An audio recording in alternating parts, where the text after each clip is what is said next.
নীরব আন্দার রাতপুর মাঝে যে সময় ইলা পরিবেশ দেখা যায় আর খাস করে ও যে পানি পড়ে দেখতে আলাদা একটা মজা। চিরচিরা পানি পড়ে, চিরচিরা আওয়াজ, চিরচিরা একদম নীরব বইয়া বইয়া।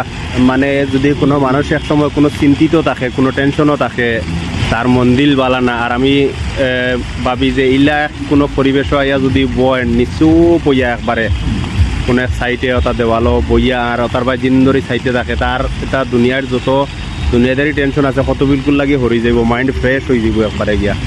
কত বালা লাগে শুনতে সময় আওয়াজ, চট চট চট চর আওয়াজ। পুরা বড় করে মেঘর জড়ি দিলে টিনের গড় টিনের তলে থাকলে শোনা যায় যে চটচর আওয়াজ, অনবরত চটচর আওয়াজ দেয়। তলর পানিগুলাই অত সুন্দর পানি, সাফা পানি। এটাত মাছও আছেন সুন্দর সুন্দর মাছ, কিন্তু মাছ রাতপুর কারণে দেখা যান না। দিন হইলে মাছ দেখা যায়, দিন হইলে তো আর এই পানি পড়ার দৃশ্যটা দেখা যায় না। বহুত একটা ভালো লাগে। যার যার ভালো লাগে ভিডিওটারে লাইক শেয়ার করিয়া পেজটারে ফলো করবা।